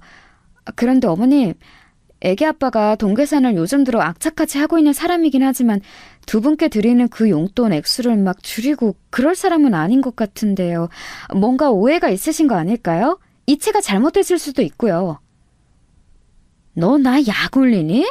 내가 이미 당연히 우리 막내한테 물어봤지. 이거 돈 맞게 들어온 거 맞냐고. 그랬더니 30만 원이 아니라 20만 원 드린 거 맞다고 딱 잘라서 말하더라. 그건 우리 막내가 할 법한 언행이 아니야. 네가 중간에서 간약한 요술을 부는 게 틀림없더만. 간약한 요술이라니 그 무슨... 좀 당황스럽네요. 어머님, 근데 방금 20만 원이라고 하셨어요? 원래 저희가 매달 20만 원 드리는 거 아니었어요? 여태까지 쭉 그래왔는데요. 혹시 30만 원을 받아오셨던 건가요? 얘가 뭔 소리람? 당연히 30만 원씩 받아왔지. 아휴, 니네 결혼하기 전에는 기본 50만 원씩 거뜬히 받았었고 그 외 자잘하게 떨어지는 것들도 많았는데 사는 게 다 부질없네. 저는 지금까지 20만 원 드린 줄 알았어요. 가계부에도 그렇게 다달이 적혀 있었고요. 그렇다면 애기 아빠가 자기 용돈에서 그거 아껴서 두 분께 더 드린 거였네요. 저는 그걸 지금 어머니 덕분에 알았고요. 그때 왜 눈물이 나는지 모를 일이에요. 저에게 지금껏 그런 말을 안 한 남편에 대한 배신감? 아니면 측은지심? 지금도 정확한 이유를 모르겠네요. 속에서 울컥한 감정이 올라왔는데 전화기 너머로 시어머니께서는 그런 저를 비웃으셨습니다. 너 설마 지금 질질 짜는 거니? 왜? 10만 원에 아까워서? 기가 막히는구나. 왜 이렇게 다들 구질구질하게 살아?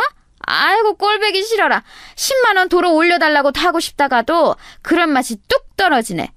그래, 네가 이겼어. 나하고 우리 막내 모자 사이 다 갈라놓고 10원 한 장 살뜰히 모아가면서 그렇게 지내렴. 왜 이야기가 그렇게 튀는 거였는지 정말 모를 일이었어요. 논리도 없고 진짜 화가 나더라고요. 속에서 열불이 터져서 그날 애기 데리고 동네 공원 나가서 2시간은 화를 삭혔던 것 같아요. 남편하고는 이 일로 진지한 대화를 좀 나눴습니다. 역시나 자기 허리띠 졸라가면서 남편은 시부모님께 용돈을 더 드렸던 것이었죠. 갑자기 20만 원만 받으면 절대 생활 못하실 것 같아서 그리했었다네요. 시부모님께서는 그럼 그때까지 저희가 드리는 30만 원에다가 시누이네가 드리는 용돈 아마 20만 원 선이었던 걸로 알고요. 이걸 현금으로 받으셨고 공휴일 낀 달이면 어디든 저희가 그날 꼭 모시고 놀러 가거나 그렇지 못하면 돈으로 10만 원 드렸었고 생신이 있으면 또 챙겨드렸고 이마트 온라인 배송으로 매달 5만 원어치 생필품 넣어드렸고 시누이가 반찬 종류는 싹 다 조달해드렸고 이렇게 살아오셨던 거예요. 괜찮지 않나요? 두 분이서 생활하시기에는 부족함이 전혀 없었는데요. 시어머니 입장에서는 달랐나 봐요. 그게 사치, 여유 이런 것과는 거리가 먼데 용돈 10만 원까지 줄었다고 하니까 열이 받으셨던 것이죠. 저는 너무 착잡했고 남편은 속상했습니다. 이게 며느리와 아들의 차이인가 봐요.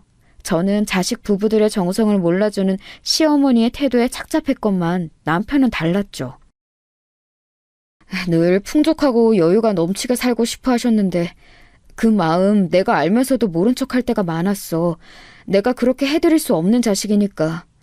죄송스러운 마음에 애써 그런 엄마를 모른 척 해왔던 거지. 내가 잘난 자식이었으면 엄마가 피부 관리실이나 실컷 다니시고 명품 쇼핑하시고 원하시는 그런 생활을 누리셨을 텐데. 씁쓸하다. 세상에, 속으로 그런 생각을 내심하고 살았던 거예요. 제 남편이 그날은 조금 낯설게 느껴졌네요. 제가 아이 낳고 나서 같은 애엄마끼리 시누이하고 공감대가 살짝 생겨서 따로 편하게 연락도 하고 지내게 되었는데요. 이런 고민을 시누이에게 털어놓았더니 진작 알고 있었다는 듯 한숨을 쉬더군요. 걔는 원래 그래. 그런 거 무슨 증상 이름도 있지 않나? 착한 아이 증후군? 뭐 그런 건가 봐.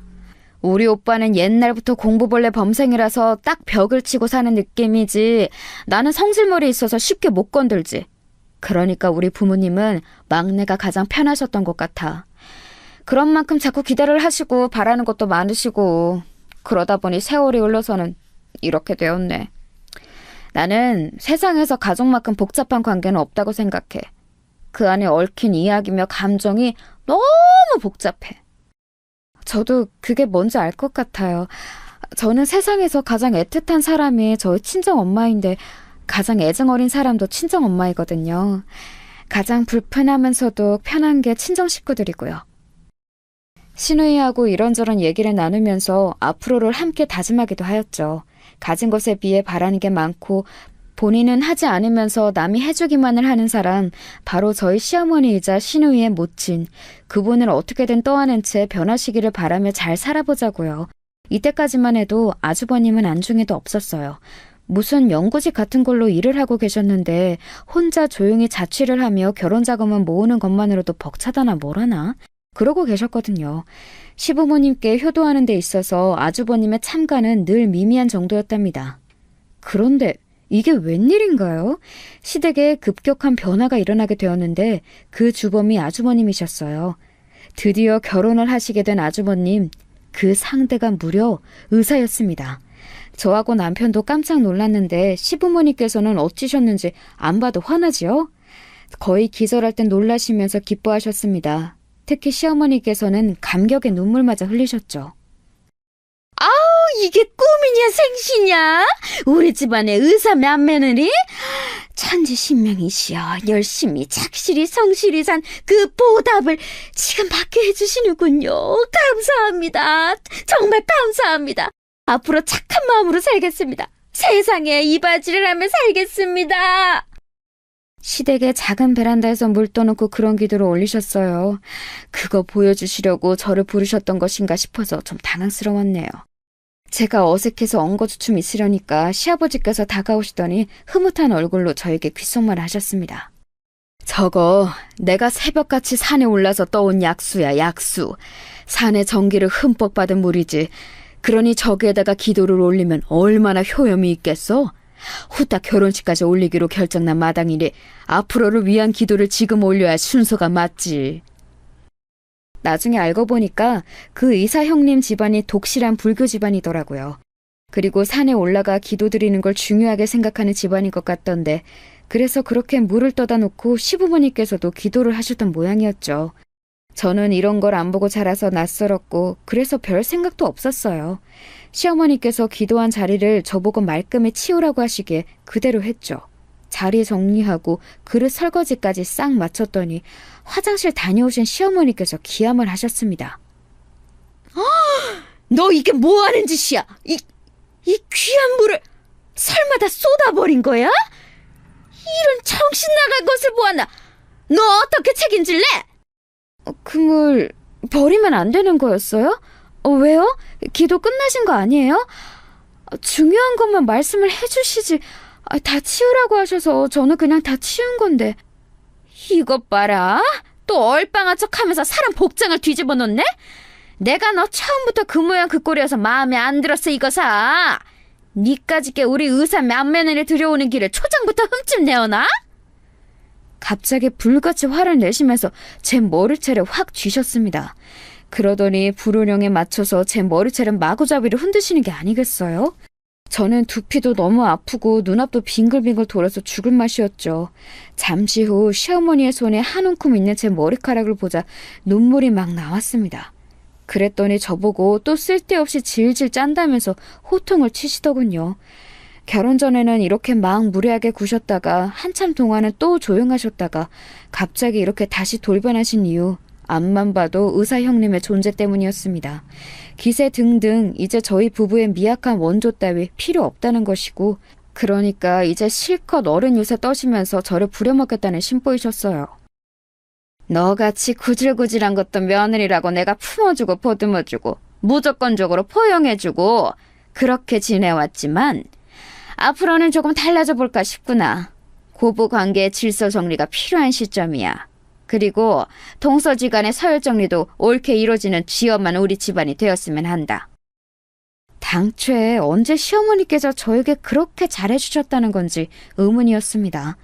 그동안 제가 아이 낳고도 그 직후에도 컨디션 안 좋은 몸으로 시댁에 가서 식사 같이 해드리고 주말이나 공휴일 같은 때 가까운 데 모시고 꼬박꼬박 놀러가 드리고 자꾸 명품 타령하시는 건 못 들어드려도 작은 지갑이나 액세서리 정도는 좋은 걸로 한 번씩 사드리기도 하고 저 이렇게 기본 도리는 잘 지켜왔다고 생각했어요. 하지만 그때마다 시어머니께서는 저에겐 늘 시큰둥한 반응을 보이셨고 마치 저를 향해 이건 원래 네가 해야 하는 거니까 생색낼 생각 마라 이렇게 매번 경고를 하시는 듯 했습니다. 지금껏 그렇게 구셨으면서 저를 무조건적으로 포용해 주셨다니 너무 황당했지만 동서지간의 서열 정리라는 말이 너무 마음에 걸렸어요. 아니나 다를까 앞으로 제가 그 새로운 형님께 깍듯이 아랫사람 역할을 하라는 게 시어머니의 주문이었습니다. 또한 내가 분명하게 지금 말을 해두는데 우리 맏며느리 앞에서 네가 나를 우습게 여기는 언행을 한다거나 내 위험에 깎일 만한 짓을 네가 한다면 나 그때는 정말로 가만히 안 있어. 너무 당황스러운 울음장이었네요. 참고로 형님께서는 저와 2살 차이밖에 안 나는 분이셨어요. 나이 차이가 적게 나니까 기분이 좀 이상하긴 하더라고요. 직업이 의사라고 하니까 사회적으로 인정받고 성공한 사람인 것 같아서. 아무튼 부러웠네요. 형님을 보면서 저는 내심 속으로 삶에서 수많은 기회를 제가 놓쳐온 것은 아닌지, 과연 제가 정말로 죽을 만큼 뭔가를 열심히 최선을 다해서 해본 적이 있는지, 이런 인생이 제가 원했던 인생이 맞는지 여러 생각을 했었습니다. 형님과 제가 쉽사리 가까워지진 못했어요. 인상부터가 약간 도도하면서 고고하다고 해야 하나? 그런 느낌이셨고요. 아주버님과 짝꿍 아니랄까봐 말수 적고 고요한 분이라는 이미지가 얼굴에 있었어요. 게다가 가끔 뵐 때면 시어머니께서 열심히 형님께 이런저런 말씀을 붙이시고 계셔서 저는 자연스레 그들의 수발을 드는 역할이었을 뿐 끼어들기에 애매했습니다. 그러다가 어느 날 시어머니께서 식재료 좀 사오라고 주문을 하셔서 제가 주말 오전에 시댁에 갔더니 형님이 와 계셨어요. 잠깐 들른 거라 하셨죠. 오래된 좁은 평수의 시댁 아파트와 형님은 이질적으로 보였습니다. 그런 곳에 있어도 형님은 차림새 때문인가 고급스러운 느낌이 좀 있더라고요. 편한 옷을 입고 온 저와 더욱 비교가 됐네요. 시어머니께서 급하게 전화를 받으러 자리를 뜨시길래 제가 장 봐온 거 내려놓으면서 형님께 말을 붙였죠. 살갑게 이런저런 얘기를 건넸더니 형님께서도 점차 표정이 풀어지시는 게 보였네요. 전문직 종사자라는 건 아우라가 느껴지는 것 같아요. 집안에 의사 있다고 어디 가서 아직 자랑을 못했는데 곧 하려고요. 축혀 세워줘서 고마워요. 내가 워낙 바쁜 사람이라서 친하게 지낼 시간도 없었네요. 우리 동서는 내가 익히 전에 들었던 거랑 이미지가 달라서 사실 좀 놀랐었는데 보면 볼수록 사람이 수더분하네요. 제 얘기를 들으셨어요? 아주버님은 잡담을 하실 분이 아니신 것 같은데. 그 일은 워낙 과묵해서 이런 얘기도 안 해요. 어머님께 몇 번 들었어요. 워낙 가족 얘기는 많이 하시는 분이라. 어머님은 동서가 자꾸 모자 사이를 이간질한다고 안 좋게 보시는 것 같지만 나는 남이 말하는 평판을 진지하게 받아들이는 사람까지는 아니라서요. 우리 동서, 나는 꽤 괜찮다고 봐요. 네. 그러셨구나. 고맙습니다. 당황해서 멍청하게 대답을 해버리고 그날 집에 와서 얼마나 후회했는지 몰라요. 제 이야기를 형님께 안 좋게 전해오셨던 시어머니를 떠올리면 가슴이 답답했죠. 부족한 며느리인 제가 잘못인가 싶기도 해서 기분이 묘했습니다. 그러던 어느 날 시어머니께서 형님의 생일을 앞두고 다 같이 사이좋게 집에서 밥이나 먹자고 하시면서 저에게 그 생일상을 차리라고 하셨어요. 네? 제가요? 저 혼자서요? 저는 딱히 잘하는 요리도 없는데요. 그럼 너 아니면 누가 하니? 아휴, 나는 요새 갱년기가 왔는지 음식간을 잘못 맞춰. 네가 작은 며느리로서 이런 데 점수나 따면 좀 좋겠니? 네, 알겠습니다. 그런데요, 어머님. 혹시 형님께 직접 정성스레 차린 생일상을 준비하시겠다고 이미 그렇게 말씀을 해놓으셔서 어떻게든 수습해야 할 상황인데 방법이 없으시니까 저에게 전가하시는 건 아니죠? 너는 말을 해도 꼭 이렇게 사람 속 뒤집어 놓으면서 얄밉게 하더라? 맹하게 생긴 주제에 그런 파악은 어째 그렇게 잘한대? 하여간에 너는 한 대 맞아야 정신을 차리고 똑바로 행동하는구나. 매를 벌어요, 매를! 그러면서 제 정수리를 손바닥으로 탁 튀셨습니다. 아픈 것보다는 기분이 나빴죠. 그런데 그 상황에서 거절하기에도 못하고 이런 기회로 시어머니나 형님께 좋은 결과 보여드리면 진짜 점수 잘 따지 않을까 싶은 그런 답답한 생각이 그 순간에 저도 모르게 들었던 거예요. 그래서 생일상을 도맡게 되었어요. 메뉴부터 그냥 저보고 다 알아서 하라며 시어머니께서는 전부 다 이름해 주셨고요. 제가 형님 생일상을 맡게 되었다고 하니까 남편은 되게 할 말이 많다는 표정을 지어 보였는데 말은 안 하더라군요. 그 심정 뭔지 알 것만 같았습니다. 아휴, 한숨이 절로 나왔네요. 어쨌든 하긴 해야 하니까 준비에 들어갔어요. 없는 게 없을 형님께서 좋아하실 생일상이 뭘지 궁리를 해봤죠. 제가 나름 파악한 게 있었는데 형님은 고기들 중에 돼지고기를 가장 좋아하신다는 것이었어요. 갈비찜을 소갈비찜보다 돼지갈비찜으로 더 선호하시는 걸 처음에 알았을 때 살짝 눈치를 챘었는데요. 언제 한번 말복 이야기가 나와서 닭고기에 대해서 말을 하고 있을 때 이러시더라고요. 나는 오리보다 확실히 닭이 더 맛있더라고요. 어디 가서 오리구이를 맛있게 먹어본 적이 없고 오리 훈제도 뭐가 맛있다는 건지 잘 모르는 입맛이에요. 오, 그러세요? 오리보다 닭이 더 흔하니까 다행이시네요. 고기 중에서 그럼 닭을 제일 좋아하세요? 치킨 같은 거 잘 드시겠다. 고기는 돼지가 가장 낫죠. 솔직히 잘 나온다는 한우 고깃집 아닌 다음에야 소보다 돼지 구워 먹는 게 더 맛있더라고요. 딱 먹어보면 입에 삼겹살 같은 게 제일 많이 먹히지 않아요? 김치하고 짭짤한 반찬하고 이렇게 삼겹살 곁들여 먹으면 진짜 맛있는데 차리기도 귀찮고 냄새 빼는 건 더 귀찮고 여러모로 직접 해먹지는 않네요. 그렇다고 차림이 잘 나오거나 고기 질이 가격 대비 썩 좋은 집을 찾기도 애매해서 좋아하는 음식치고는 대단히 만족한 적이 잘 없는 것 같아요. 와, 저 형님이 말씀 이렇게 진지한 표정으로 오래 하시는 거 처음 봐요. 돼지고기를 엄청 좋아하시나 보다. 제가 기억해 둘게요. 답지 않게 너무 주절거리고 마셨던 건지 형님은 뭔가 민망하다는 얼굴로 더 말을 얹지는 않으셨었어요. 그런데 제가 형님 생일상을 준비하게 되자 그게 딱 기억이 나버린 거예요. 이미 예산 수준은 나와 있던 게 있었으니 고기 물색부터 들어갔습니다. 다른 게 뭐 더 중요하겠어요. 사실 고기 질이 좋은 게 가장 최고인 거죠. 그래서 동네 엄마들에게 정보를 얻어가면서 진짜 맛있는 삼겹살을 판다는 곳을 찾아서 굳이 편도 40분 걸리는 거리를 가서 고기를 사왔습니다. 뿌듯하더라고요. 이왕 하기로 한 거 제대로 잘하면 좋잖아요. 솔직히 시어머니라든지 다른 시댁 사람들 보랍시고 차리는 명목이 짙은 감이 없지 않아 있었지만 생일 당사자인 형님이 만족해 하신다면 그것보다 좋을 수는 없을 것 같았어요. 밑반찬은 머릿속에 딱 그려놓은 게 있었기 때문에 구성하기 어렵지 않았고요. 신선한 채소들만 신경 써서 잔뜩 마련했네요. 이윽고 당일이었어요.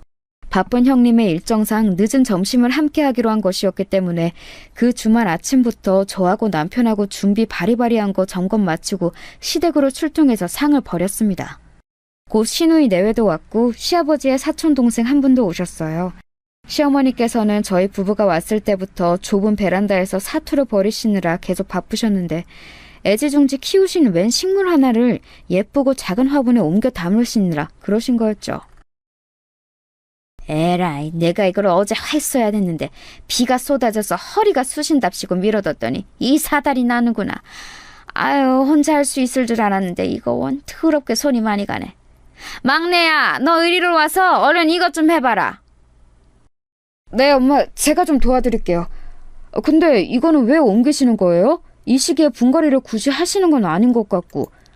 혹시 형수님 거예요? 당연하지. 아니면 내가 왜 지금 이런 용을 쓰고 있겠니? 요게 바로 내가 5년 넘게 애주준지 키워온 녀석인데 건강과 행운의 상징이란다. 부적이 따로 없어. 이것만큼 선물로 의미 있는 게 없겠다 싶어서 엊그제 생각이 나자마자 화분부터 구해놨지. 큰 걸 다 주면 자리 차지만 할 테니 예쁘게 새끼 친 것만 옮겨서 줘야지. 화분 보고 부적 타령을 하시는 건 아무 상관이 없었습니다. 다만 제 남편을 이리저리 부려먹으시는 것 같아서 그게 좀 그렇더라고요.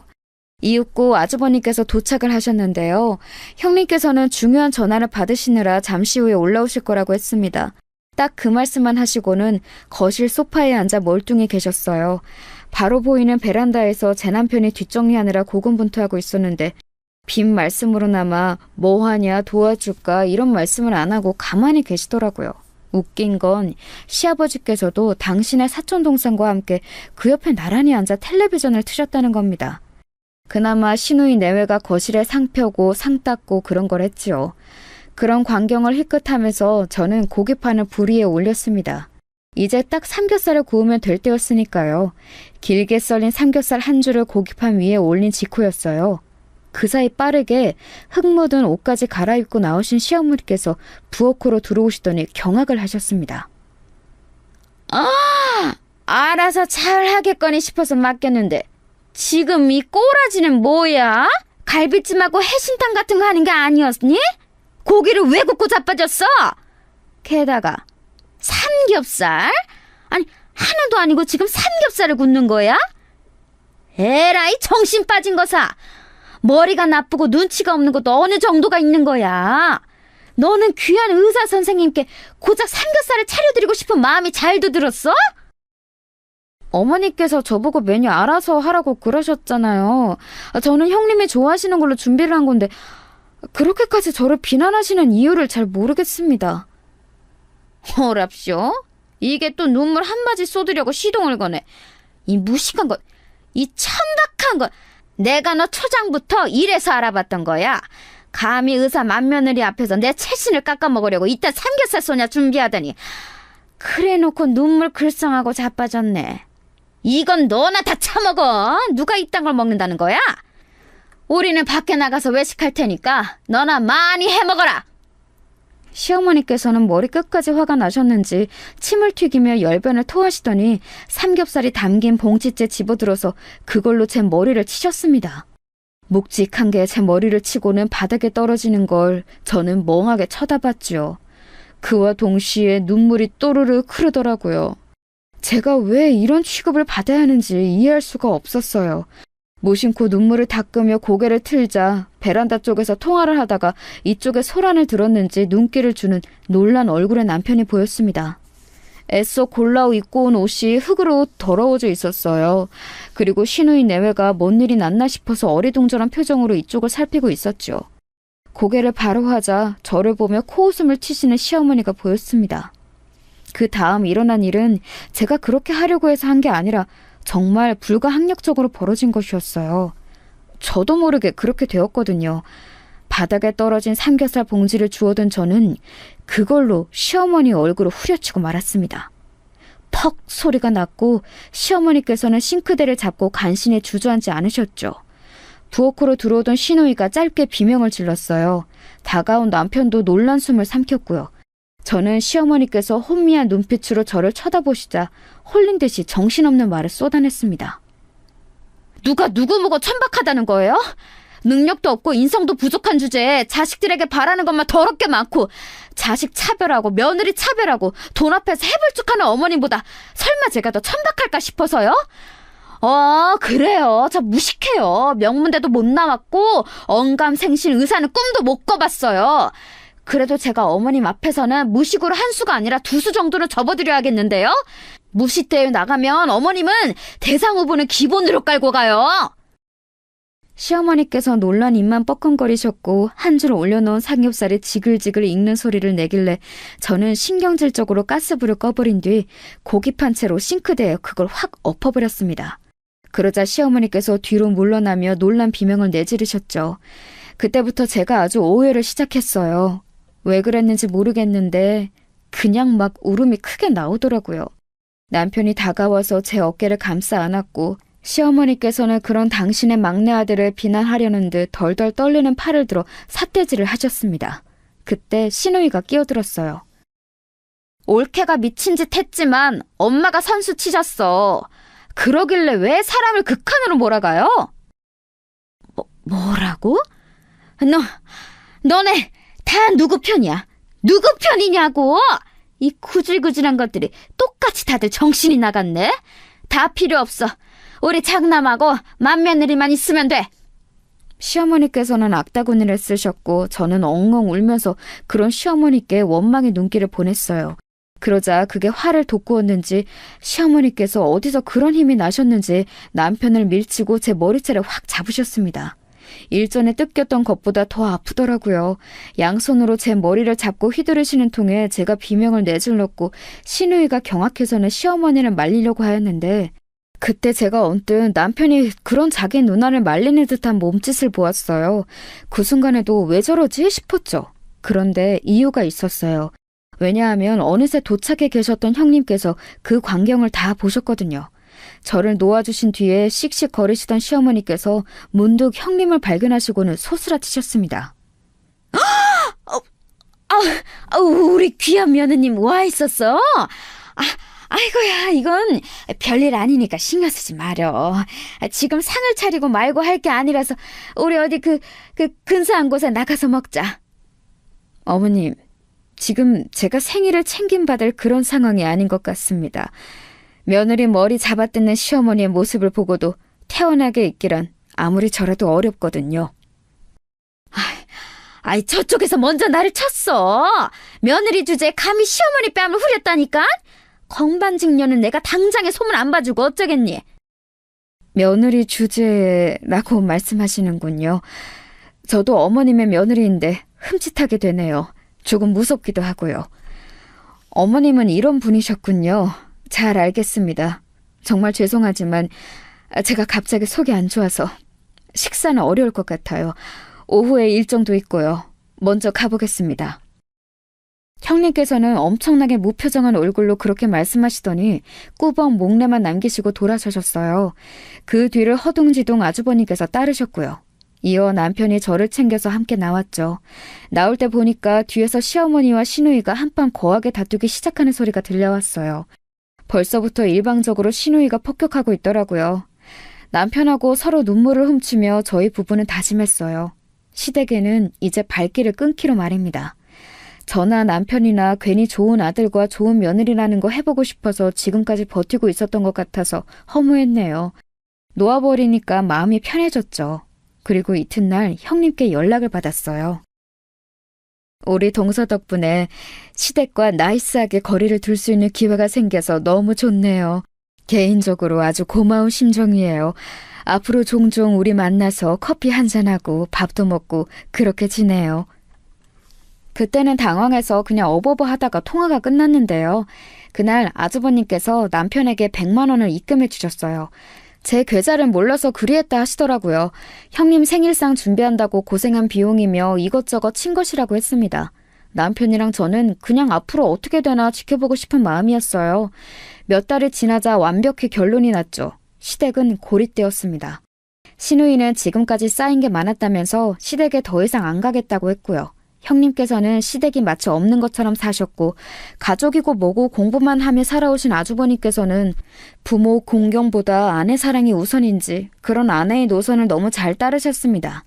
장남과 맏며느리를 이렇게 시부모님께서는 잃게 되셨죠. 가장 만만하게 부려먹으셨던 저희 부부가 사라지니까 시간이 지날수록 아쉬우셨나 봐요.